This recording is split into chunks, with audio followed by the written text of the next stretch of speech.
Can Donald Trump get to 270 electoral votes to win the presidency? We're going to break it down for you state by state, electoral vote by electoral vote. Sit back. We got a doozy of a show headed your way. Let's get into it.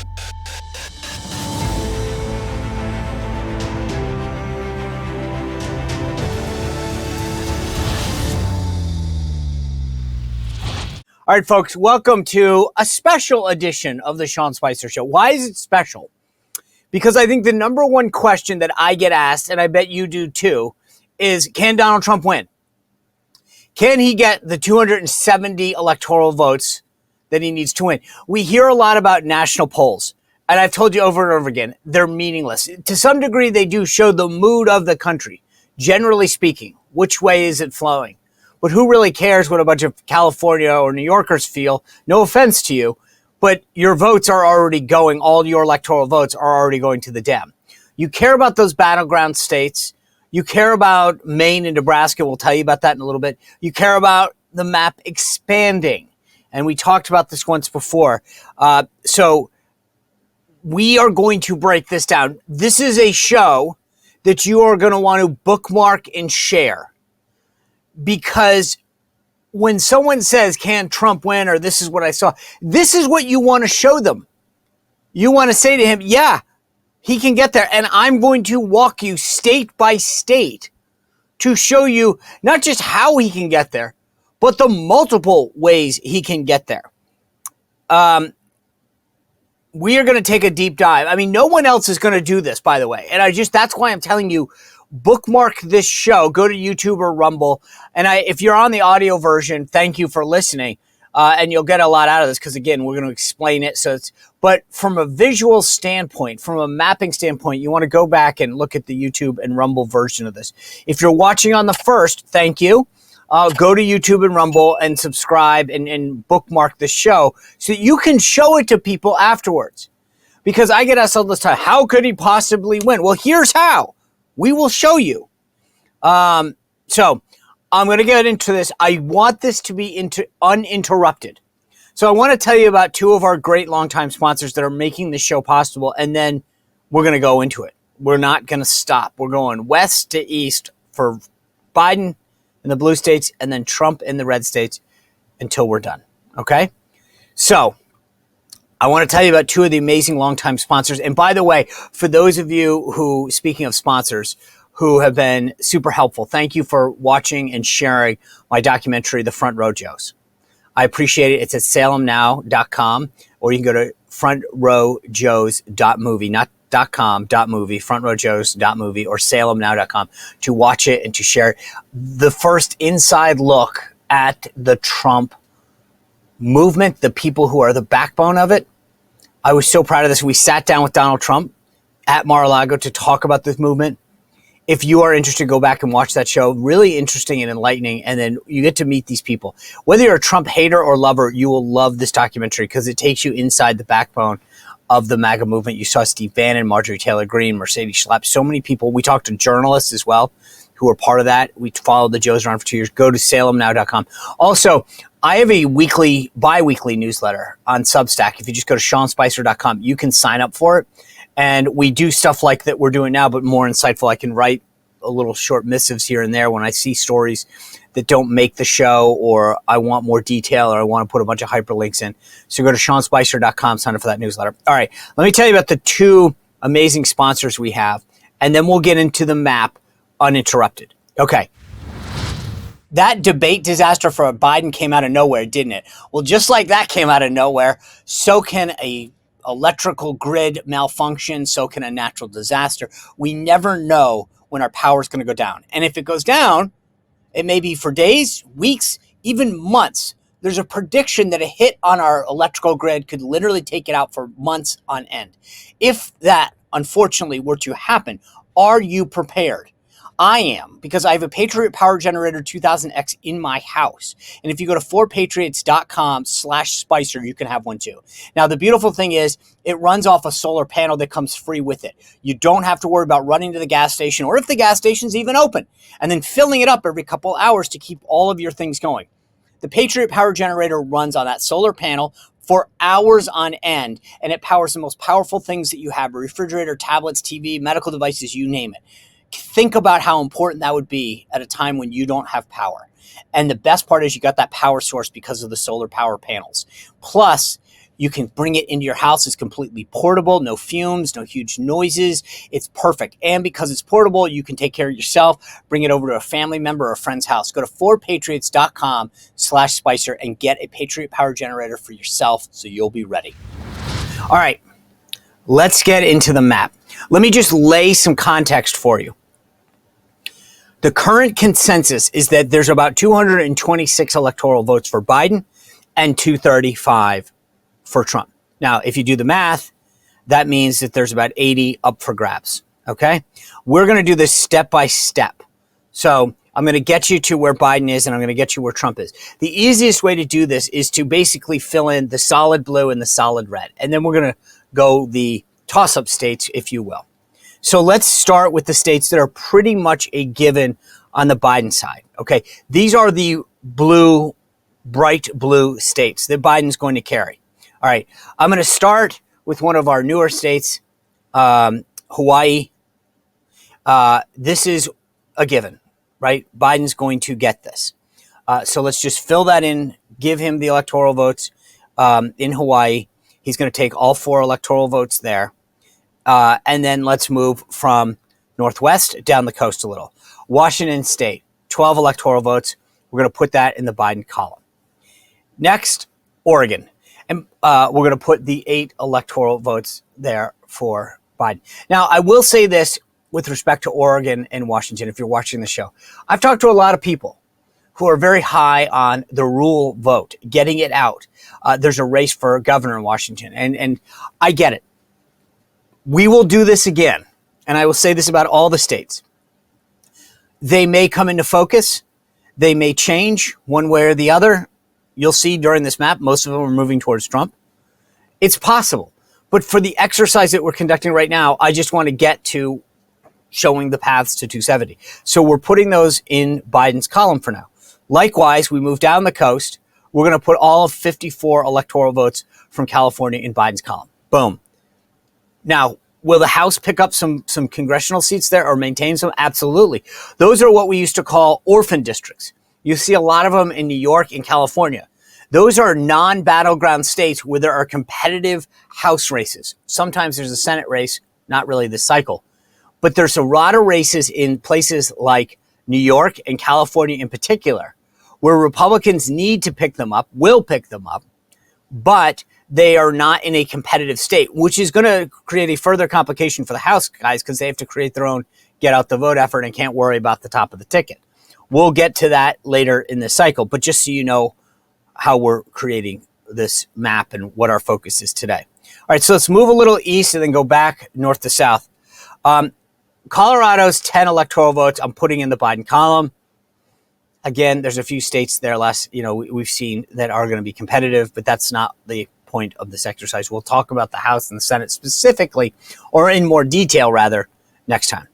Moving down a little, we've got Illinois. Let's put in all 19 electoral votes for Biden in that column. Okay? Now we're going to move to the Northeast. This is kind of interesting. I'm going to expand on this in a second. But let's start in the top. We're going to move down. Let's start with Vermont. 3 electoral votes. Bernie Sanders. All 3 electoral votes are going for Joe Biden. Okay? Biden knows what he's... I like that. That's my Bernie is okay. I think my Fauci's okay. Science is the problem. Anyway, I can do Bernie. I can do Fauci. I got to think of who else I can do. But I don't mean to digress. Actually, look at that. That's not bad. We do the Bernie Sanders. Joe Biden gets all 3 votes. And then we move to Fauci in New York, 28 electoral votes. Science tells us that 28 electoral votes will go to Joe Biden. All right. These big states don't add up, don't they? I mean, think about it. Look at the blue. It's not a lot geographically, is it? But look at that. You get California, New York, Illinois. We're already up into the, into a nice chunk into the 100s. That's interesting. They don't actually run a lot of geographic territory, do they? And yet, look at what we've got. So let me continue into New England a little. Massachusetts, 11 electoral votes. We're going to put those into the Biden column. Now, if my math is right, we're at 149. And as I said, think about this. Like, look at the little that's on there. You carry California, and that's a big chunk of your potential path to 270 if you're a Dem. 54 electoral votes. You add those other states, New York and Illinois, boom. That's the beauty of being a Democrat right now. You carry these big states, and it looks a lot different. All right. Rhode Island, 4 electoral votes. Now, here's the thing. There's been recent polling showing that's a single state lead for Biden right now. It's not surprising. As most of you know, I grew up in Rhode Island. I still spend some time there. It is amazing how many people will come up to me in a state that's rather blue and say, but it's very working class. These are people who work in the water, and they'll say, I'm with you. I'm with Trump. And I don't think Rhode Island's going to go to Trump, but it's amazing. It's down to a 7-point lead for Biden. That's problematic. That sends a big signal if you're him. You're within, I think the last poll showed it 7 points. All right, I have some bad news. When the Democrats were in power, and this is why we need to win, they spent billions of dollars hiring tens of thousands of IRS agents. Tens of thousands. And these IRS agents now are sending out what they call pay up notices. What does that mean? It means maybe because of the pandemic or some other reasons, you owe the IRS money. 10,000, 10 million, who cares? Maybe it's business, maybe it's personal. It doesn't matter. These folks are coming after you. I don't mean to be the bearer of bad news, but the IRS, that's what they're going to do. And they're going to exhaust all of the resources of the government at their disposal to turn your life inside out. The good news is that the folks at Tax Network USA can be your advocate. They have returned over $1 billion to their clients. $1 billion. They're really, really good at what they do. They are experts in this field. Do not answer the phone. Do not answer the knock at your door or that letter without contacting my friends at Tax Network USA. Go to tnusa.com/Sean Spicer. Full name there. tnusa.com/Sean Spicer, or you can call them at 1-800-245-6000. But do not respond to the IRS without calling my friends at Tax Network USA first. All right, let's move a little west and south, I guess. Depends where in Connecticut you are, but we're going to put all 7 of Connecticut's electoral votes in the camp for Biden. Okay, that rounds out New England. We're going to be back to Maine in a little bit. I'll explain why in a little bit. We're going to go down into the Mid-Atlantic now. Technically, I guess New York is Mid-Atlantic, but I wasn't including that in New England, so don't freak out. New Jersey's 14 electoral votes. They are going to Joe Biden. Now, I will say this as a side note. There's an interesting Senate race there because Bob Menendez is under federal investigation. Remember Gold Bar Bob? Well, because he's now running as an independent, if he gets 5, 6, 7%, and Andy Kim, who's the congressman that's now the Democratic nominee, doesn't have a ton of name ID, there's a possibility, and again, I'm not saying it's big, it's one to put on the radar from a Senate perspective, that they could actually, pull a rabbit out of a hat. I would not go so far right now and say anything, but I'm telling you, I would be intrigued to see where this thing goes. It's a fun one to watch. If you remember, we had Wesley Donahue on a few weeks ago, and he was talking about New Jersey. Now, again, I'm not willing to put it on the map, even for the Senate side, but it's one to throw out there to keep your eye on. All right, Joe Biden's other home state, not Pennsylvania, Delaware, where he spends almost as much time as he does at the White House. All 3 electoral votes are going for Biden. All right, now we move to Maryland. We'll keep moving south a little, southeast. 10 electoral votes are going to Joe Biden. Just south, our nation's capital, all 3 electoral votes for the District of Columbia are going to Joe Biden. Now, I have to do a little PSA here. I did this the last time we did the map, and I want to remind you of something. Democrats want to make D.C. a state. I always talk about why the House and the Senate are important. Things like packing the court, that's important. The nominees, important. Policy, important. But here's the thing. if they were to get a majority, they'd have in government, have the White House and the House and the Senate. They will make DC a state. DC votes 95-5 for Democrats. Those two of those three electoral votes are because they would get 2 senators for life, and they will vote Democrat. So the Senate would then be 102. Republicans would automatically never, I mean, there's not even a chance, not a prayer that they would ever have a chance of competing with us. So we immediately lose 2 seats in any attempt to get close to a majority. Never going to see a supermajority ever. I mean, that's a huge bonus. Understand that's the goal of the Democrats. And as I explained, just real quick for those of you who might want to discuss this at like a family picnic this summer, when DC was created, they took parts of Virginia and Maryland, okay, to make it a perfect square. 10 by 10 is what the Constitution says. They realized that a lot of DC wasn't being used. So they gave part of it back to Virginia, the part that wasn't being used. So if you look at DC now, it's not a square, right? It used to be a perfect square. Now it kind of goes like that a little. That part right there was the part that was Virginia. When you fly into Reagan National Airport, you're actually, and they say, welcome to your nation's capital, you're in Virginia. That's the part of DC that they gave back to Virginia that they weren't using. So here's the thing that I've always said. There's precedent. If you're not using the full DC as a federal district, which is what the Constitution called for, then carve out everything between the mall, which is the National Mall there, between the White House and the Capitol, and give it back to Maryland, right? Not give it to Maryland, give it back to Maryland. It already was part of Maryland. And we took it from Maryland to create a federal district. Give it back. What the Democrats want to do is talk about voter rights and all this stuff. No. That's nonsense. It's a false argument because what they really want is those 2 electoral votes.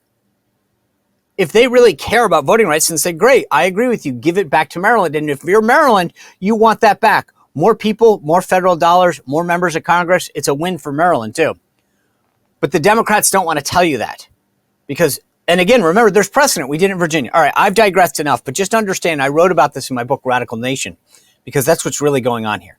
All right, so here's where we are right now. Democrats are pretty much guaranteed 190 electoral votes, but I'm going to one-up that. I want to look down. If you look on the right side here on this 270 to win map, you'll see Maine and Nebraska. Maine and Nebraska are the only 2 states that divide their electoral votes by congressional district. If you win the state, you get both at-large electoral votes. So 2 for each. If you win Maine, you get 2 automatically. You win Nebraska, you get 2. Then they break up their congressional district by who wins the congressional district. We'll talk about Maine in a little bit. But Biden has won and probably will win Nebraska's 2nd congressional district. So let's put that one right now in the Biden column. That's going to give him 191. That's where we stop right now for Biden. Those are the givens, okay? 191 pretty much given electoral votes for Biden. Now let's do the same exercise for Trump, west to east, north to south. Okay, I'm going to make sure we jump right in the same way you did with Hawaii with Alaska. Alaska is going to take its 3 electoral votes and give them to Donald Trump, okay? So he's on the board right there. It's got a single House seat. By the way, I think this is a seat, this seat in Alaska, Pelota, right, should come back to Republicans if they run this right. They've got ranked choice voting in Alaska, which is a whole nother story. It's a ridiculous thing. I hate ranked choice voting.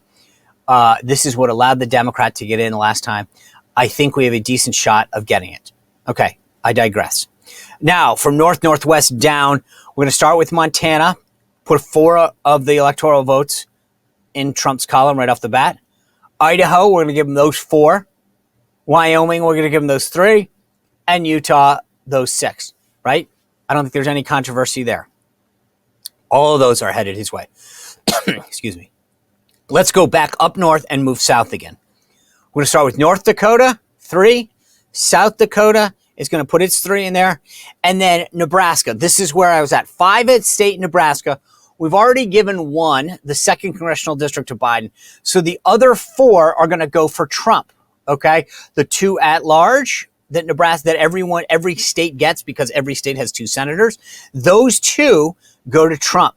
Then he will win the 1st and the 3rd congressional district. That will give him another 2 for 4. So Trump walks out of Nebraska with 4 electoral votes, Biden with 1. I will say this, both of those districts, and we'll talk about Maine later, but those are possibilities. They in themselves could switch, adding another electoral vote.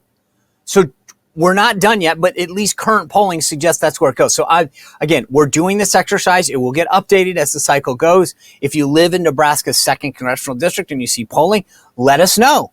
I'm all for this, but I'm just trying to get us a sense of where the race stands right now. Okay, let's go back onto the map. We're going to put Kansas's 6 electoral votes in the Trump column. And then we're going to do the Oklahoma 7. Okay. Now, just south of Oklahoma, we've got the first big prize for Republicans. Texas's 40 electoral votes. Those are going in Trump's column. Okay. Now, look at that amount of territory. We just started with Trump, right? We're about halfway geographically through the country. And yet he's already covered more ground than Biden. But only one big state, Texas, on the Republican side so far. So it's just fascinating to see how much more ground you cover on the Republican side. All right. Now I want to go back up north and come straight down. Let's start with Iowa. Put the 6 Iowa electoral votes in Trump's column. Missouri, I don't know. We talked about this the other day. School me if I'm supposed to say it a certain way. I would say Missouri. 10 electoral votes in Trump's column. Sarah Sanders' state there, the Huckabee State, Arkansas. We're going to put all 6 electoral votes in the Trump column. And then we're going to move right down south here and hit Louisiana and put those 8 in the Trump column. Nice little sweep down there, right, along the Mississippi. All right, let's go back up top. We're going to put the 11 Indiana votes in the Trump column. Then we go to Kentucky and put the 8 electoral votes there. Tennessee's 11 go to Trump. Mississippi's 6 go to Trump. And we end up down south again in Alabama and put those 9 in the Trump column. Okay? So that's where we stand right now. And again, let's look at the amount of territory that covers.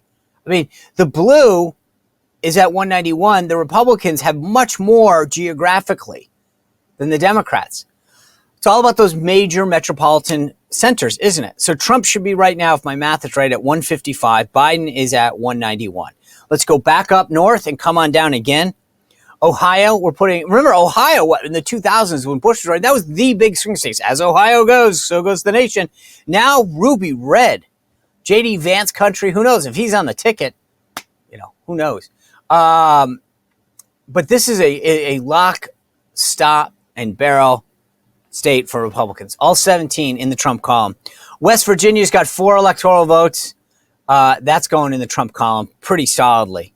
And then South Carolina is going to throw its 9 in with Trump. We're going to come down to the final southern state there on the East Coast, Florida. 30 electoral votes. Again, here's another big prize. We got 2 real big prizes on the Republican side. Texas is 40, Florida's 30. That's giving you 70. That's a big thing for the Republicans. Remember, Florida wasn't always a Republican state. In fact, I would argue if you look at the last few results, it hasn't been. I mean, think about this. The Bush race was 386 votes. But even what Trump won it by wasn't astronomical. Initially, it's gotten redder and redder and redder every year. And I think the pandemic and COVID helped a ton. Look at where we are now. One interesting side note, though. We've talked about this a lot on the show, and it was interesting because Jen O'Malley Dillon, Biden's campaign chair, was on this podcast with John Heilman, who is a left-wing MSNBC loving dude who runs around and pretends to be a journalist. Well, he had him on, and he was going through the battleground states, kind of similar but different than we are. He was just asking her to name the states and kind of tell us what she thought. He asked her about North Carolina, and she said, I feel bullish on that. I feel good about North Carolina from the Biden side. They really do. I'm not there yet. I don't see why they think that yet. I can tell you why in a second. But I will give you my attempt to tell you why they think about it when we get to North Carolina. But when asked about Florida, And remember, the Biden campaign has been saying, oh, Florida's in play, Florida's in play, and da-da-da-da. She said point blank, no, it's not. Why does that matter? You can't just win a state randomly. You got to put resources into it. Advertising, get out the vote effort, people, right? And they admit they're not doing it. They played a little game. They wanted everyone to think that maybe the numbers just aren't there. That helps, by the way, Rick Scott, who's running for re-election himself and for the Senate there. Because if they're not putting money in, that's going to make it much harder for his Democratic opponent. But just to be clear, when you hear anyone on the Dem side, it's Jen O'Malley Dillon, Biden's campaign chair, that said that they're not playing in Florida. Full stop. And that's the big deal. All right. Before we kind of end this iteration, I do want to go back up to Maine real quick because I'm going to put one of that congressional districts, Maine 2, in the Trump column the same way that I did Nebraska. Okay? We're going to talk about Maine a little bit more in depth in just a second when we go through the rest of the country. All right, so let's take a look at where things stand right now, right? With everything that's given, we've got 191 for Biden, right? Again, we're not pushed yet. These are just the ones that are pretty much guaranteed for Biden. And we're at 219 for Trump. So that gives us 131 up for grabs. Now, keep in mind, as I've said, these are the ones that when we talk about the consensus map, that's after you push all of these and try to get a sense of, well, this state we pretty much think is going to go one way or the other. We're going to get there. And that's why the next phase, where we're updating this from the last time we did this, is really getting into shading them light blue and light red. The idea here is to say, this is where we think it's going to end up and get a better sense of the overall map. So let's move west to east and start shading in some of this, okay? I want to start with Nevada. Trump is up 4 points right now, 48-44, according to the Real Clear Politics average. That's just shy of that magic number. Once you hit 50, then you're in pretty much safe territory because you know that you've got a majority of the vote, right? He's not there yet in terms of the average of the polls. That tipping issue that we talked about, a big deal there. A lot of service workers, a lot of casino workers. Trump talked about making tips tax-free. That's going to play big there. And also, I don't know if you remember Harry Reid, the senator from Nevada, very powerful, very influential political machine. That's gone when he passed away. Okay. So the Trump campaign feels very, very bullish on that. Trump lost in 2016 by 2.5%. And so this is a state that's right there. And the current polling shows him surging. There's going to be a competitive Senate race here. Current Senator is Jackie Rosen. She's running against Sam Brown, the Army captain who just is an amazing, amazing story, recovering from his injuries, loving wife. I mean, trust me, you're going to hear more about this story. She's up about 5 right now, but I think that this race will get really close now that Sam Brown is the official nominee out there. But I feel bullish on this. I want to put this in the Trump column as a light red, right? So we'll give him the electoral votes, but it's going to shade light red so we have a sense of that. Let's move a little east to Arizona. Right now, the Real Clear average of polls has Trump up 48.6 to 43. Okay? I'm going to put this as a light red state, and we're going to give it to Trump. Because with the exception of last cycle, this has been pretty good. Carrie Lake is running for the Senate, running really strong. She's basically within the margin of error against Congressman Ruben Gallego. Kirsten Sinema, the current senator who's technically an independent but was a Democrat, isn't running for re-election. So I say that because this is going to be a dogfight at all levels. It's going to be a real get out the vote effort. I think it favors Trump, and I think the immigration issue, as you guys know, is going to be big. These guys in Texas are on the forefront of immigration. So I'm willing to put this until we see otherwise. But if you look at those polls, they're all flowing in Trump's direction. Right? And again, one of the big things, whether it's a state poll or a national poll, is you want to see momentum. Who's got it, who doesn't? I would rather be a candidate that's surging going into election day rather than one that's got a lead that's attriting. Okay? You want to be riding that wave as long as you have enough time. Now, keep in mind, surging, at 4 o'clock on election day doesn't count because you're not going to have enough time. But the way Trump is going right now, he's in a good place. And there's not much that the Biden administration is doing or can do. This immigration issue isn't going to go away, especially if you live in Arizona. So I think this benefits Trump tremendously for right now. Okay. So again, he's up 48.6 to 43 in the Real Clear average politics. That's just over 5. Again, barely short of that 50% mark that is really helpful to look at a candidate and say, okay, they're over 50. So no matter what, they're going to win, right? That's the key thing. Again, going to be a big thing. So that we'll shade that for Trump right now. Now we go to New Mexico. 5 electoral votes at stake there. I'm going to put this light blue for Biden. Now, is it possible? And you heard Jim McLaughlin, one of the president's pollsters, mention they're bullish on New Mexico. I don't think a Republican has won this since Bush in 2004. Is it possible? Absolutely. And, as I said the last time we did this, we will be able to update the map. That's why it's in light. Frankly, it doesn't matter. It's an interactive map. We can change it anytime we want. But I'm just trying to give you a sense. I don't think if the election were held today that we'd win New Mexico.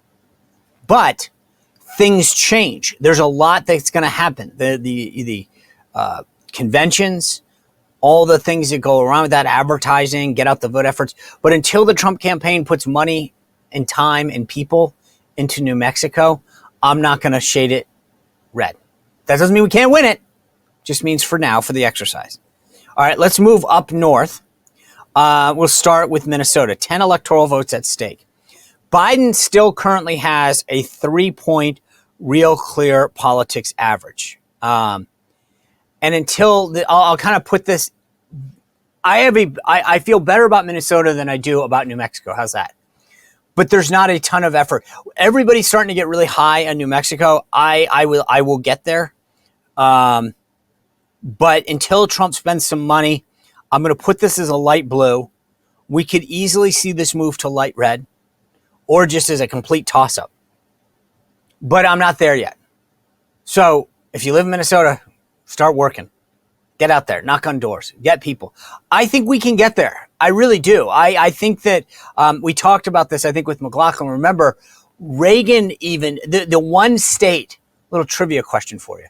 The one state that Mondale won against Reagan was Minnesota. Technically, he also won the District of Columbia, but that's not a state. But Reagan had this huge sweep. It wasn't until before Reagan that a Republican has won Minnesota. So it just historically isn't there, but I do get the sense that it's moving in the right direction. All right, I want to move a little east here. Wisconsin, 10 electoral votes at stake.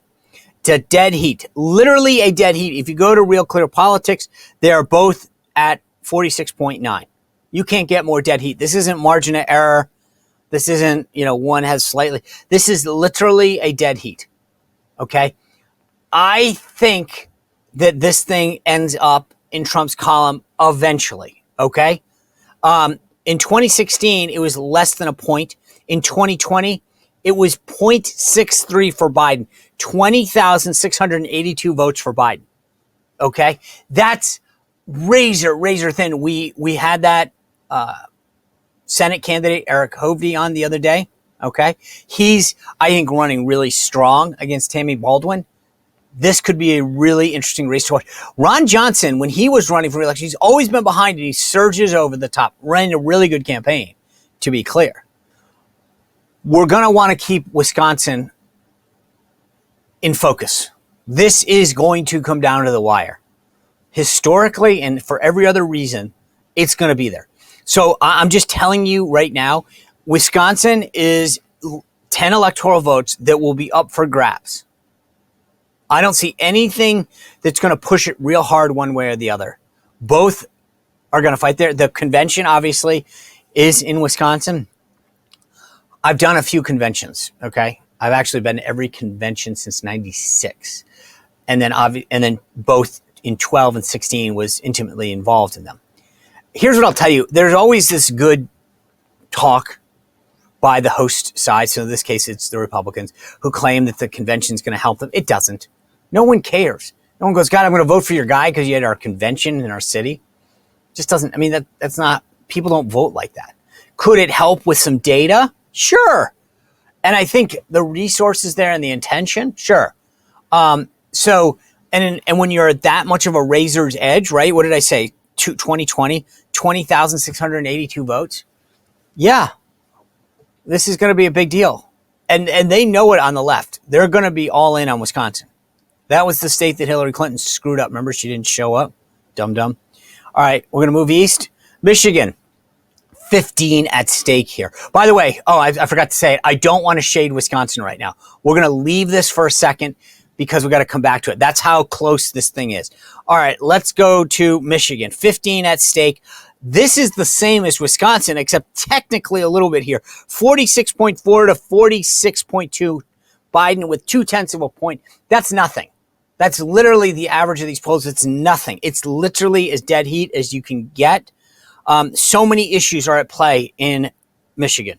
You got the Teamsters issue, right? You think about this. Trump invited the head of the Teamsters to speak at the convention, and he said yes. This is a shock. This should be, I'm sure that the Biden team is furious with the Teamsters right now. But this is a big deal. These auto workers, I don't think that a lot of them really care what the head of the union thinks. But again, when it's that close, 5,000, 10,000 of them shifting, that's big. You think about Detroit and the erosion of the black vote for Biden. This is big.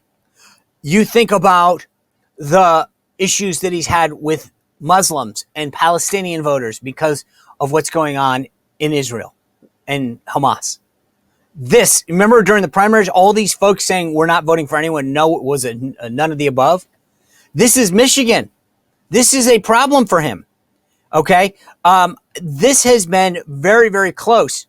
I always tell you my go-to stat in Michigan, 2016, 0.22%, 10,703 votes. That's how close this is going to be. We're keeping this unshaded again. Sorry, 2 in a row. But that's how close they are. And I want to show you the consequences of that in a second.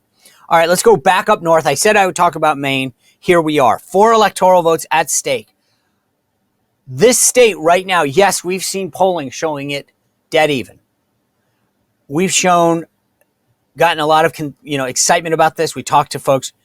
I'm going to put this in the Biden column for now. The 3 electoral votes, the 2 statewide and the 1st congressional district. Trump gets the 2nd.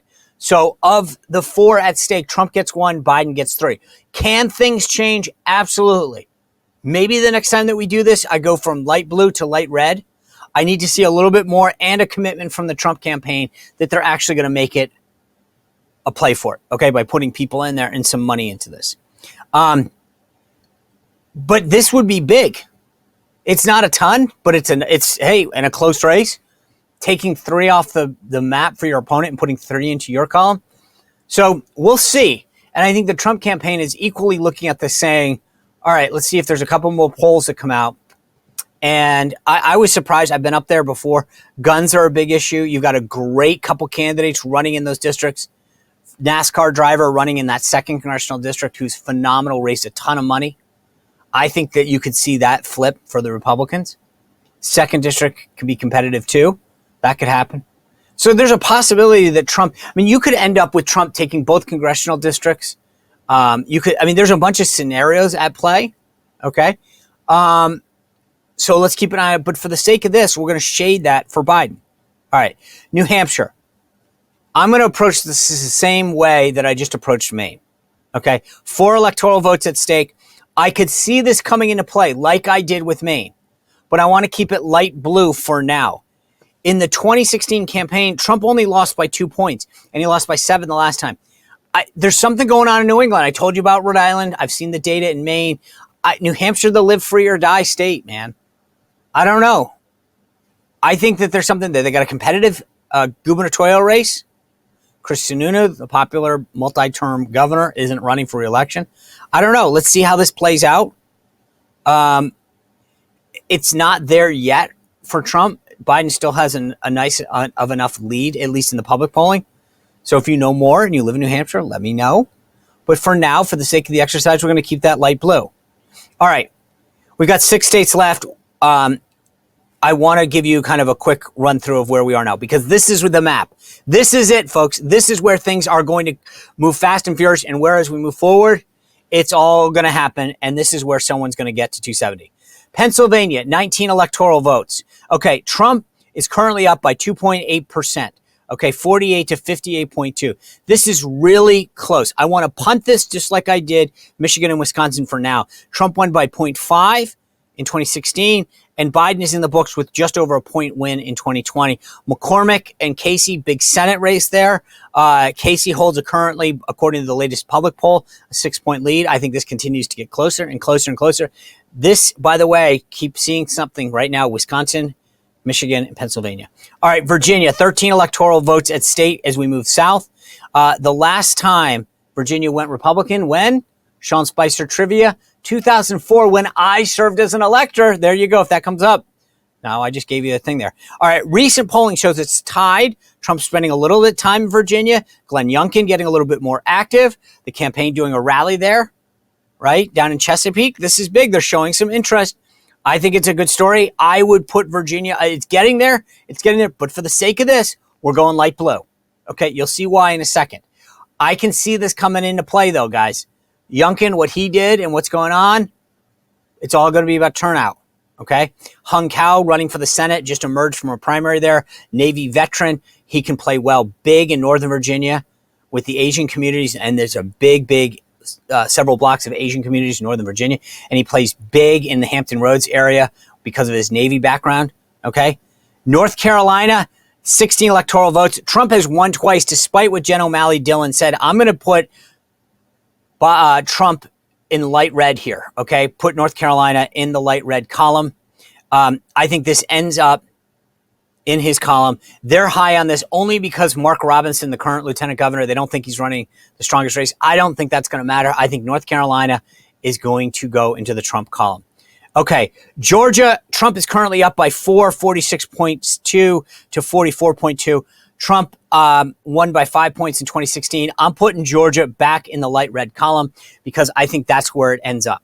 Okay, so look at where we are now. I think if I'm correct, Trump is at 268. Biden's at 226. 44 outstanding. Okay, these 3 states, folks, Michigan, Wisconsin, and Pennsylvania are where the race goes. So this is where I want to tell you what I want to say right now. Okay, Trump is he needs 2 to win. Biden needs to get from 226 all the way up to 270. Trump just needs one of those outstanding 3 states, Michigan, Wisconsin, or Pennsylvania. Okay? We've been very conservative, as I told you. And the reason I shaded New Hampshire, Maine, Minnesota, all those for Biden is because I want to show you Trump right now, one state puts him over and he becomes president again. He can potentially expand the map even more. Virginia, New Hampshire, Maine. I was very conservative with Trump. Think about any state there and tell me where I'm wrong. I don't think there is one. I don't think anyone from Biden would say that, okay? Look, maybe Nevada and Arizona move. We'll see. But right now, I feel good if I were on Trump. Pennsylvania is going to be critical to a Biden win, and there's a reason I left them unshaded. Trump could take the Pennsylvania 10, the Michigan 15, and the Wisconsin 10. He could run it all, okay? Pick up another 35 electoral votes. Boom. You're at 3. This is Trump's to lose right now. I left those unshaded because I want to show you that. You go and play yourself. We're going to continue to do this, though, through this cycle. But the goal right now is to show you where things stand. I appreciate you being with us. Thanks for tuning in. This is a show you want to bookmark, subscribe, and share like you do every day. Continue to subscribe to our show, YouTube, Rumble, Spotify, Apple Podcasts, iHeart, wherever you get your podcasts. We'll see you back here tomorrow on The Sean Spicer Show.